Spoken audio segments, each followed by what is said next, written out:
Good morning, everybody. It is the final day. It is the final day of the year, at least for my mindset call, anyway. So glad you're on today. And Dave, welcome. And what we're going to be focused on today is what I call my Tarzan Principle.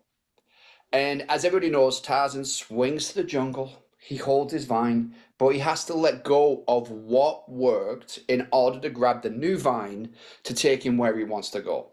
And if you're like me, we all set goals at the beginning of every year. And if you're like me, we don't always achieve every single one. So I want you to think about what goals do you have for 2025? So I want you to stick that in chat. What's a fitness goal? What's a business goal? Obviously, there's lots of other areas we could choose, but what's a fitness goal, health goal, and what's a business goal that you would like to achieve in 2025? It could be an income goal, but something that you can articulate, because what I found is lots of people have sort of good intentions, but they might not be the person that has it clear. Does that make sense? At this point in the game, we should be pretty clear about what our goals are for 2025. And this is something we've just done within our family. We all have iPhones. So we did a group note, and me and my kids and Janelle are putting our 2025 goals into that group note so we could each see what the others goals are, and we can ask questions and we can chat. So you might have kids that you can do that with, a spouse you can do that with, or maybe you do it with some friends, some team members, where you've got these shared notes so you can see, and when somebody's doing something, they can check it off and you can see it. So again, writing down what our goals are is massively important for us to achieve our outcomes. So who here has got just a fitness goal? Stick it in chat. Make it super, super simple. Join the CrossFit gym, 3 real estate flips. Awesome, awesome. And just stating it is going to increase Dave's percentage of achieving those outcomes. So Dave, when you're joining the CrossFit gym next week, awesome. Do you have the gym picked out? And just stating the goal. So I would encourage you to have a financial goal. I'd encourage you to have a health goal, fitness goal. I think those are two separate things. I've met fit people who are not healthy and healthy people that are not fit. I think we need both to be the best version of us that we can be. Business goal, you could have a relationship goal for kids, significant other. So again, break it down. And so my next question, have you had any of those goals before? Have you had health goals, fitness goals, business goals, income goals before? Stick it in chat if you've had goals that you've set at the beginning of each year that you haven't achieved. All right, you haven't achieved it in the past. Just stick yes or no. Have you had goals that you've set down at the beginning of the year that you have not achieved? Yeah, awesome. Me too, me too. So we've had them before. I would like this call to be able to stop that. So what would life look like if you were able to set a goal and achieve a goal? Would life be even better? Would you be proud of yourself at the end of 2025 when you went, hey, you know those goals that I set down in December of 2024? Well, I did them this year. Tony Robbins says the purpose of a goal is not to achieve the goal. It's who you become in the process.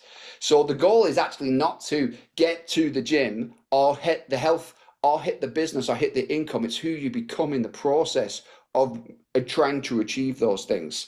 And so I want you to think, if you've had similar goals before, what stopped you? I want you to write that out for you, not for me, not in chat, just for you. What has the thing been, or the things, or the story, or the circumstances that has stopped you hitting your financial goals or your fitness goals in the past?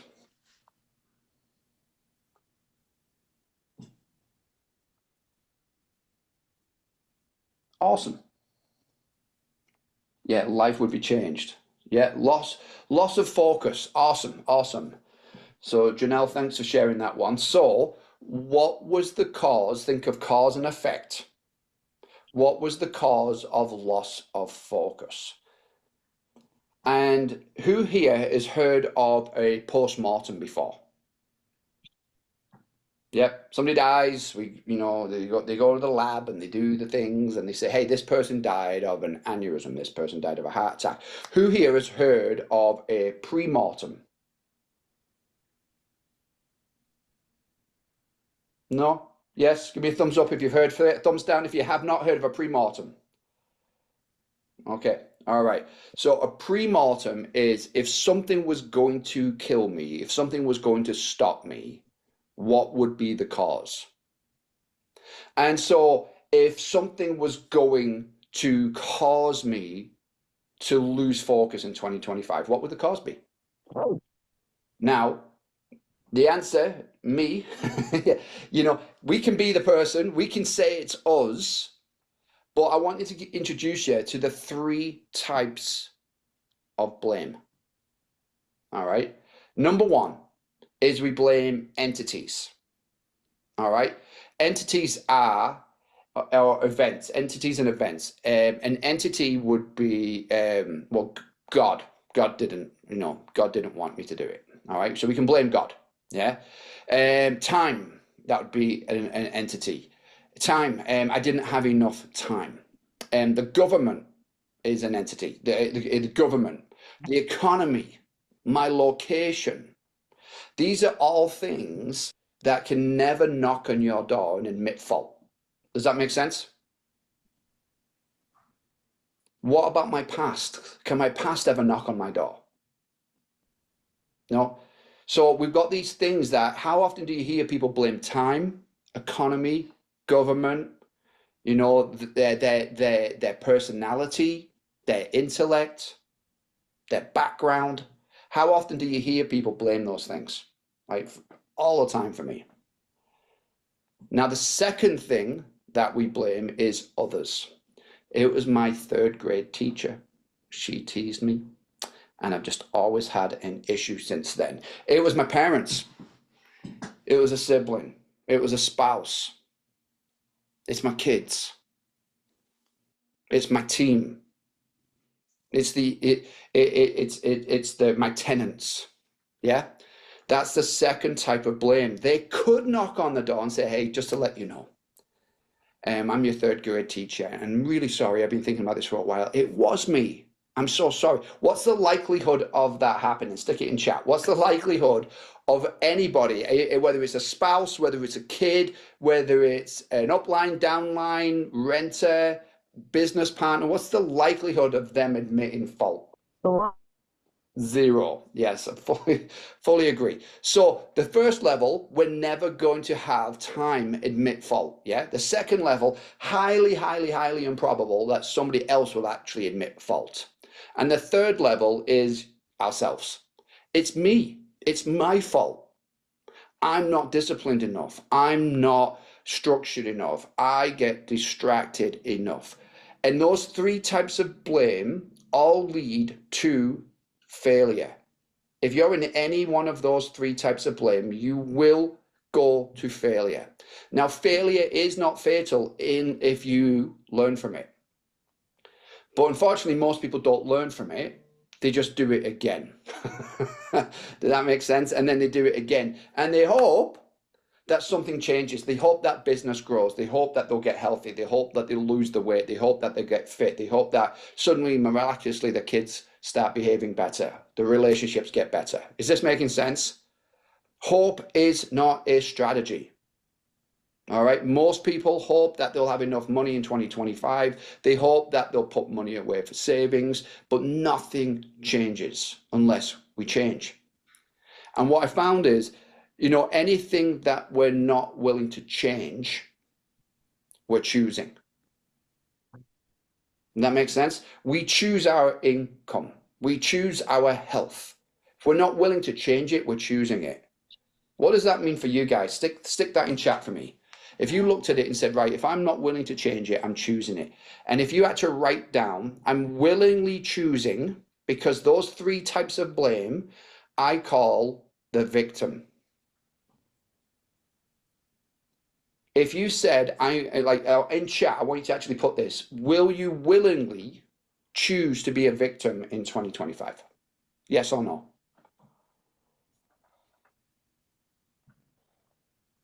If you find yourself blaming events and entities, others, or yourself, you're choosing to be a victim. I'm going to challenge you for a fourth option, and that's the champion. Now, champions know things a little differently. Number one, they can clearly identify the problem. So if it's distractions, all right, awesome. Now, clearly identify the problem. Now, that problem could be I get distracted. Yeah. And or another, I wish I had a laser pointer pen, but I'm going to use Dave's cool pen instead. Imagine this is a laser pointer pen. This is my focus. All right. My focus is 100% on all the time. In chat, is your focus 100% on 100% of the time? Stick yes or no. No.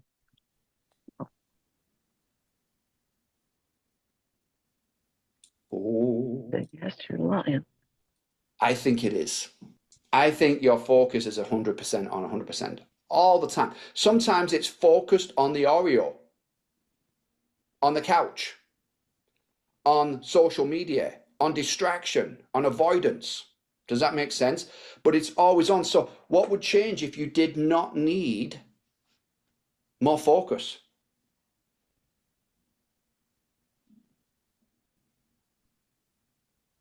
What would change if it was always on? Stick that in chat for me. What if you were 100% focused 100% of the time? You just had to choose what you're focused on. Are you choosing to stay stuck, or are you choosing to grow?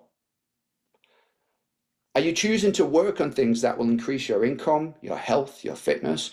Or are you choosing things that are actually degrading who you are? So my focus is 100% on all the time.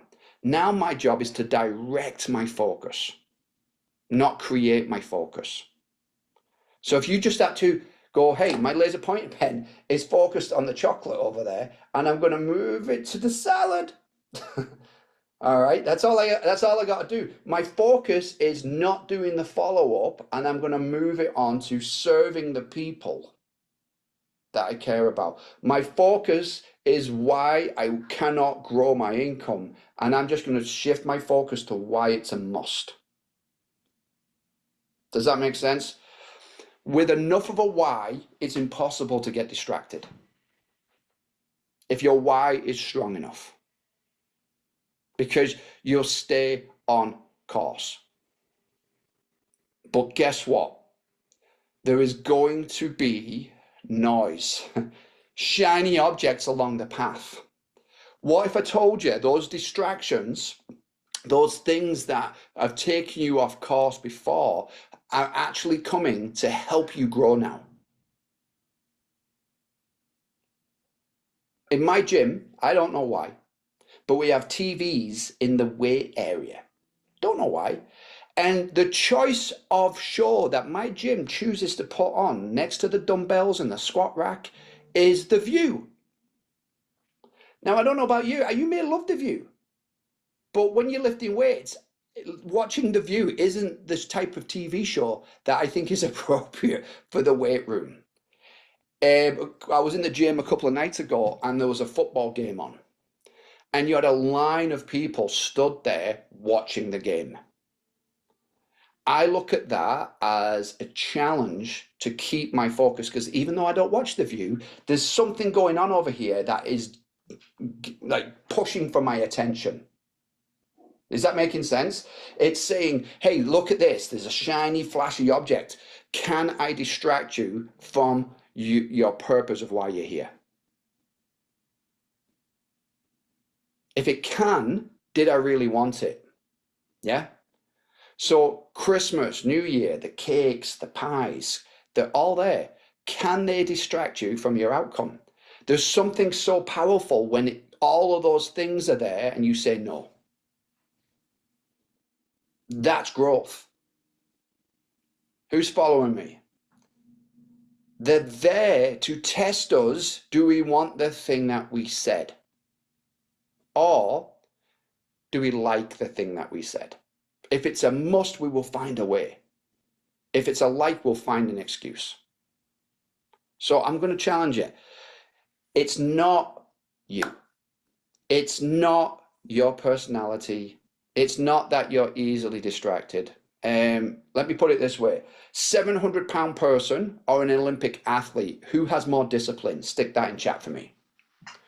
Who is the most disciplined individual? 700-pound person or an Olympic athlete?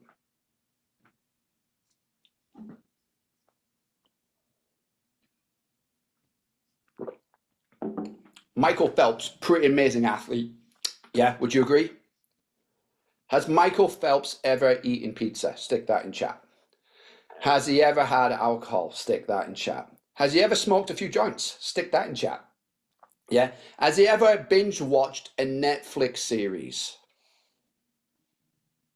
Well, he did smoke joints. So he's done things that a 700-pound person has done. Would you agree with that? All right. Did the 700-pound person get up at 5 a.m. and go and swim some laps in the pool? I'm going to suggest the 700-pound person is more disciplined towards their lifestyle than Michael Phelps had for his. There's no cheating on their discipline, on their lifestyle. Is this making sense? They're completely committed to not moving much and eating a copious amount of calories. Yeah? To get to 700 pounds, does that take an incredible amount of consistency every single day committed to a lifestyle? Stick that in chat for me. You won't find days when they decide to go on hike. You won't find days when they decide to eat healthy, you know. In order to get that, it's layer upon layer upon layer of days committed to living a certain way. Discipline can look different. Some people are extremely disciplined to staying stuck. Who's met those people? Yeah, probably in your family. And you see them and you're like, but you don't have to live this way, yeah? Yet they choose it. Is that a disciplined individual? I was talking to somebody once and they were like, well, you are just, in their definition, they're like, well, it's easy for you because you're super fit. And I went, what? They said, well, I get out of breath going upstairs. And I was like, you're 350 pounds. I said, if you put another 150 pounds of backpack on my back, I would get out of breath going upstairs too. I said, me and you, we're probably the same fitness. Yeah, they might be even fitter because of the extra weight that they have to move. It wasn't a fitness thing, it was just a weight factor. And when I asked them about food, I asked them, what food do you love? And they said, oh, Kentucky Fried Chicken. And I said, well, isn't it all the same? And they're like, what? I said, it's just fried chicken. I was like, I can't imagine eating the same type of food all the time. They said, well, it's better than the rabbit food. I said, what do you mean rabbit food? Well, Kentucky Fried Chicken, every dip can be a different sauce. And I was like, well, yeah, but rabbit food's all the same. Now, is that a story? Just a story. Now, I said, well, I think that food's awesome because one day I can eat African food, and the other day I can eat Asian food, and another day I can eat, Mediterranean food. And I said, I can go all around the world eating different types of food, variety. I see no variety in Kentucky Fried Chicken. They saw lots of variety in Kentucky Fried Chicken. They saw no variety in healthy food. I saw an abundance of variety in healthy food. What is it? It's just a story about the thing. Does that make sense? That's all it is. We have a story that is stopping us. That's it. And there's no greater, easier to see physical than physical. Does that make sense? My stories around food will demonstrate themselves with my body very quickly. Everybody can see it. But my stories around business, not so easy to see. Yeah. My story around raising kids, not so easy to see. My story around being married, not so easy to see. We all have a story. Now, in chat, do you have a story that's sabotaging you in 2024? Just yes or no.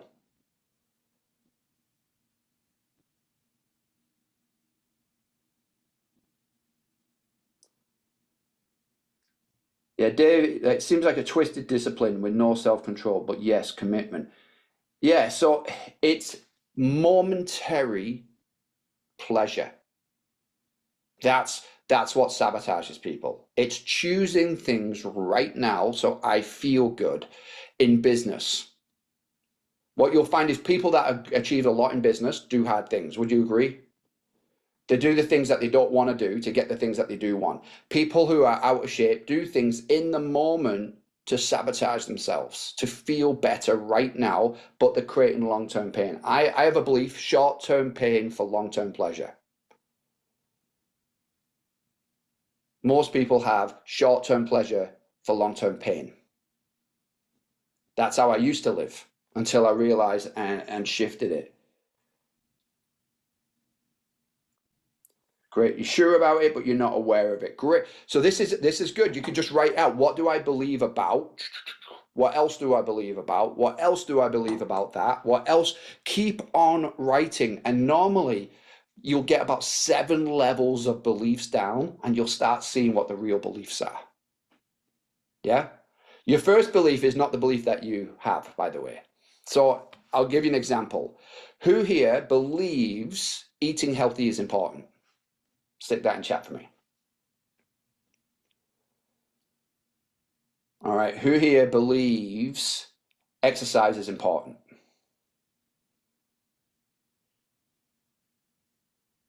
Awesome. So everyone believes.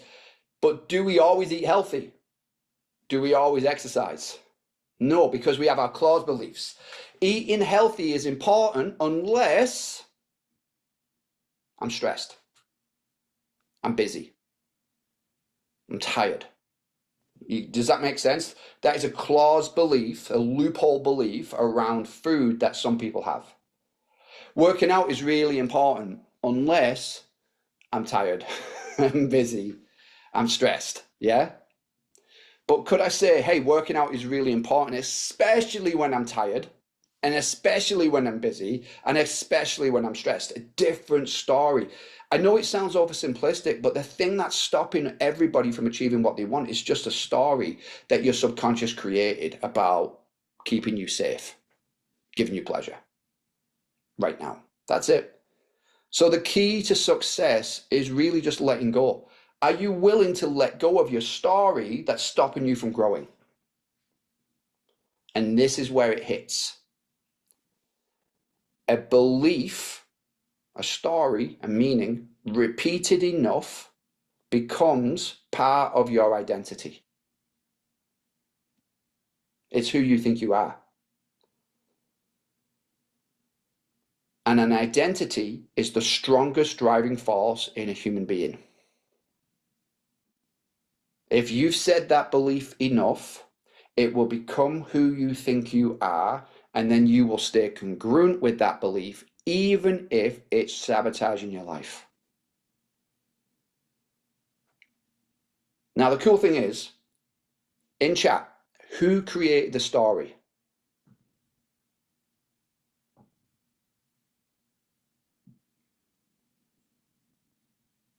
Great. So you're a master storyteller. Is that what you're telling me?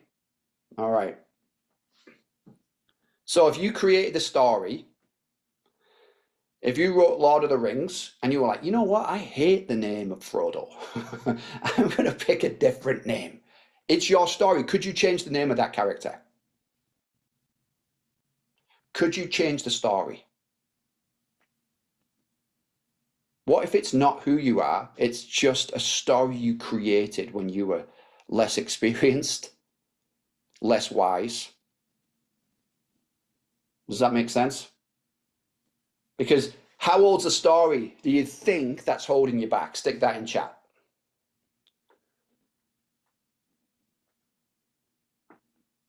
Did you create it this year? Is it at least 5 years old? Almost as old as I am? Yeah. So, Ruth, let's say I give an 8-year-old your checkbook, your ability to go buy groceries, and your credit card and your ability to purchase things. Would you do that, Ruth? Not a chance. Why not?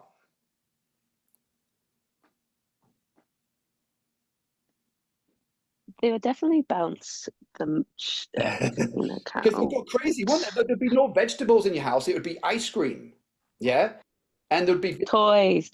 yeah, toys because children don't make good choices. Yeah. But your beliefs that you guys said are really old, which means a child developed a belief that is stopping you from achieving what you want in 2025. It is not who you are. It came from the psychology of a child to keep you safe. It's time to let it go. So in chat, who here is ready to let go of the story that is actually sabotaging them?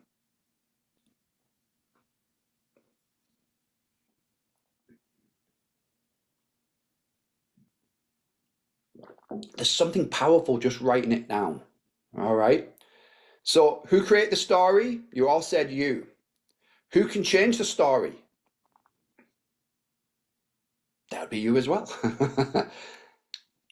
I'm going to encourage you, do not use your intellect, your creativity, your imagination to create stories to stop you, strategies to stop you. I'm going to encourage you to use your creativity, your imagination, and your intellect to create stories that cause you to wildly succeed in 2025 and beyond. Be the storyteller that serves you. Be a best friend to yourself rather than a frenemy. And you've probably heard me ask this a lot, but if you had a friend that talked to you the way you talk to yourself, would you hang out with them?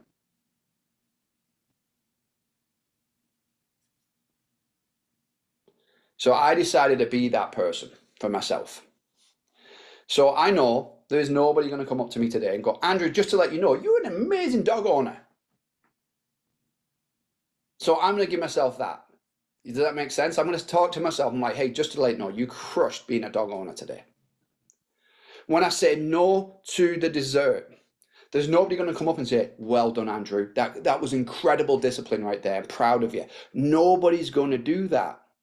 So I'm going to give myself that. When I don't want to go to the gym and I go to the gym, there's nobody going to come up and say, hey, just to let you know, I know there was a million things you could have done today and a million excuses that you didn't get your butt in the gym today. But I just want to say, well done for being here. I'm proud of you. Nobody's going to say that. So I'm going to give myself that. When you don't want to do the follow-up and you do it, nobody's going to come up to you and go, well done. You did the thing that scared you. So you might as well be the best version of your future self pouring into you now. Is this making sense? It is time to build ourselves. So who's got kids, grandkids, nieces and nephews? Stick that in chat for me.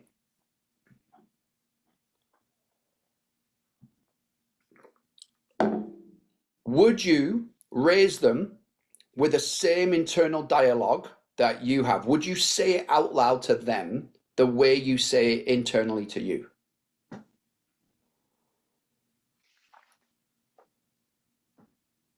I want you to imagine for a moment that you do. How you talk to yourself is how you talk to those kids. How would those kids grow? What would their confidence level be? Would they be joyful? Would they aim for big targets?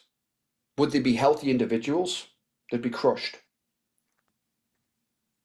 So then why do we do it to ourselves?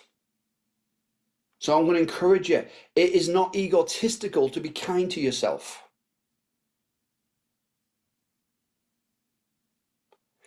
It is not narcissistic to build yourself up.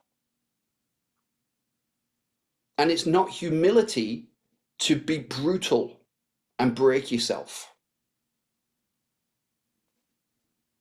If you want 2025 to be a year that you can completely change the course of your life, start being your own best friend. And my final thing is, do not attach your worth to the results. Do not say, hey, I achieved my fitness goal, so now I have worth. I achieved my business goal. Attach your worth to effort. Does that make sense? It's like, I'm going to be a person that shows up for myself today. I'm going to be somebody that builds myself, not breaks myself. That makes sense? And I heard this. It's a good visual. If I had a glass of lemonade, all right, this is gross, by the way, but it's good. A glass of lemonade. Who likes lemonade? Stick that in chat for me. Who would like a nice cold glass of lemonade? Hot sunny day, lemonade. All right. And I take a dropper and I do one drop of cat pee. One drop into that lemonade. In chat, would you drink it? It's just one drop. There's probably, I don't know, 1,000 drops, 2,000 drops of lemonade, and I've just put one drop of cat pee in there. Why? Why wouldn't you drink it? You're taking something good, and the good outweighs the bad. Yeah? But just like if you had a whole cup of cat pee and I put one drop of lemonade in it, you're still not going to drink it. Yeah? What I'm getting at is don't start peeing in your own cup. Does that make sense? If you've got all this great stuff going on and then you pee in it. Don't do that. Let's build ourselves. Let's be kind to ourselves. Let's not go, hey, you know what? This is great. Look at this. I've got my mindset. I've got my goals in place. I'm going to do this. And just to be humble, I'm going to pee in the cup now. You following me? It wouldn't work. Yeah? So 2025, do not pee in your own cup. How's that sound? All right? Just good lemonade. Just good lemonade. Don't need to go, hey, I did a great job, but I didn't get this done today. You know, I've had a really good week, but you know, I just got so stressed and I ate a whole chocolate cake. Does that make sense? It's like, stop peeing in your results. You don't need cheat days. You don't deserve to eat crap because you've been.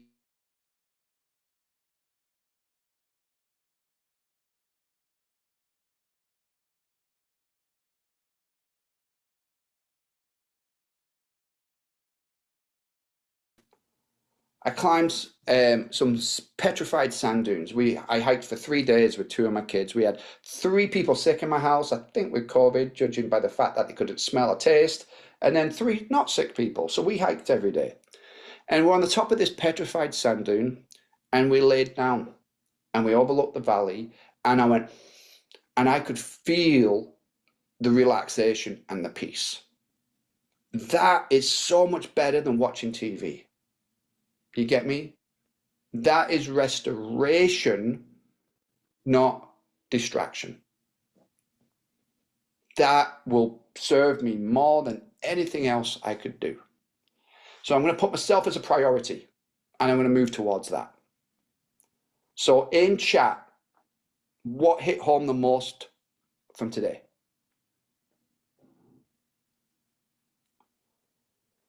And then what do you commit to doing?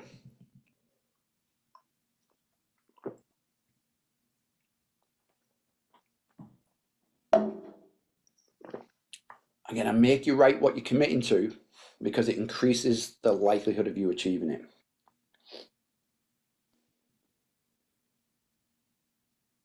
Awesome. Awesome. Don't pee in my lemonade. Dig for your stories. Yeah, it's a great exercise. Do it all the time. I do it all, I promise you. It's like when I'm upset, when I'm crying, I'm, what do I believe about this? What else could I believe about this? What else could I believe about this? What else could I believe about this? What else could, and I keep on going. If you have a good month, great with business. If you have a bad month and you're like, oh, I can't do this, great. What do you believe about it? What else do you believe? What else? What else? What could you believe about it? What could you believe about it? And I'd rather come up with some beliefs that serve me rather than the beliefs that hold me back. Control your destiny. Yeah, your thoughts and your mood. 1,000%. 1,000%. So you are in control. Your focus is always on. You direct your focus, but in order to direct it, you need to know what your outcome is. With my food, I want to be around for my great grandkids. My food today matters. Would everybody agree with that? What I choose to eat today matters for how healthy and how long I will live. So I'm eating for them. I also eat for you guys. I'm pointing in the wrong place. You guys, because the camera's there now. I eat for you guys because I don't believe my early clients in the day should get any more of me than my clients at the end of the day. So I eat for my clients. I eat for my wife. I eat for my kids. And I eat for me. I work out for you guys because I believe that you guys need energy from me in order to achieve your goals. I eat and work out for my clients. I eat for my wife. I eat for my kids. I eat for my great grandkids. I work out for them. I have beliefs that make it really big and important for me to do those things. For business, I found it takes 60 grand to build an orphanage. And I went, average price of a new car right now in America, $47,000. Almost an orphanage. Sounds like a pretty good deal to me. Is that making sense? So if I grow my business, can I build some orphanages? That sounds cool. So business growth will impact other people. And I have to have the stories that align with that business growth. Because if I'm going to create a story, it might as well be an epic one. Yeah. If you're going to be a movie producer, director, you might as well make epic movies rather than the crap ones. Would you agree? So let's go out, control your story, be the master of your story. Know that you're going to fail, know that you're going to have setbacks, know that there's going to be distractions, and they are there because it's here to test you. Do you want what you said you wanted? That's it. And when I move past the distraction, when I don't watch The View, when I don't watch the football game, and when I don't click on Facebook in the gym, and I'm like, I showed up today for my goals, I showed discipline, and now I feel dopamine. Get your dopamine from discipline, not distractions. Does that help today? All right. Future's yours. Get your goals clear. Share them. Group note section with family, friends, peers, and let's go and create an incredible 2025. Let's let go of what got us where we're at. Let's let go of what's holding us back, and let's grab that new vine and swing through the jungle together. All right. I will speak to you next year. Thanks for being on today. I appreciate you guys. And if you've got somebody that you know would like to hear this, share the video. And again, you can check out my podcast, Love Plus Money, on all major podcast platforms as well. And so if you want a bit more of this throughout the week, it's about how to grow a business, but also have a healthy family at the same time. So Love Plus Money. Hope you guys have an incredible New Year's Eve, and I will speak to you next week. Thanks for being on, everybody. Bye.